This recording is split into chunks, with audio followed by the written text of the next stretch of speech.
बांग्लादेश की सरकार ने आखिरकार इस बात को मान ही लिया कि शेख हसीना की सरकार के तख्तापलट होने के बाद अल्पसंख्यकों पर हमले बढ़ गए हैं। दरअसल बांग्लादेश में अल्पसंख्यकों पर बढ़ते हिंसा को लेकर भारत में जबरदस्त प्रदर्शन हो रहा है। शहरों में लोग सड़कों पर उतरकर अपनी नाराजगी बयां कर रहे हैं, जिससे भारत सरकार पर दबाव बन गया है।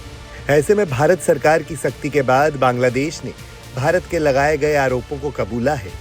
बांग्लादेश के मौजूदा अंतरिम सरकार ने माना है कि शेख हसीना की सत्ता जाने के बाद देश भर में सांप्रदायिक हिंसा की घटनाओं के 88 मामले दर्ज किए गए हैं। क्या है पूरा मामला? बांग्लादेश में हिंदुओं की स्थिति गंभीर। शेख हसीना सरकार के पतन के बाद से हिंदुओं पर बढ़ा है अत्याचार। अल्पसंख्यक हिंदुओं को कट्टरपंथी लगातार बना रहे हैं निशाना। अत्याचार को लेकर भारत में सड़क पर उतरे लोग। यूनुस सरकार के विरोध में लोगों ने किया जोरदार प्रदर्शन। भारत सरकार ने दिखाई बांग्लादेश को सख्ती।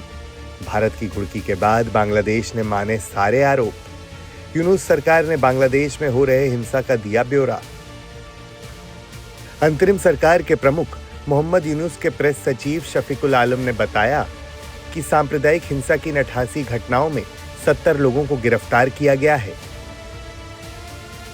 शफीकुल आलम ने क्या कहा? 5 अगस्त से 22 अक्टूबर के बीच देश भर में अल्पसंख्यकों के खिलाफ हिंसा से जुड़ी 88 घटनाएं दर्ज की गई थी।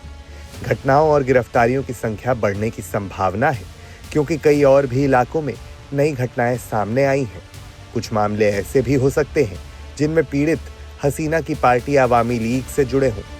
22 अक्टूबर के बाद हुई घटनाओं की जानकारी बाद में साझा की जाएगी। बांग्लादेश सरकार ने यह खुलासा भारतीय विदेश सचिव विक्रम मिस्त्री का दौरा खत्म होने के एक दिन बाद किया है।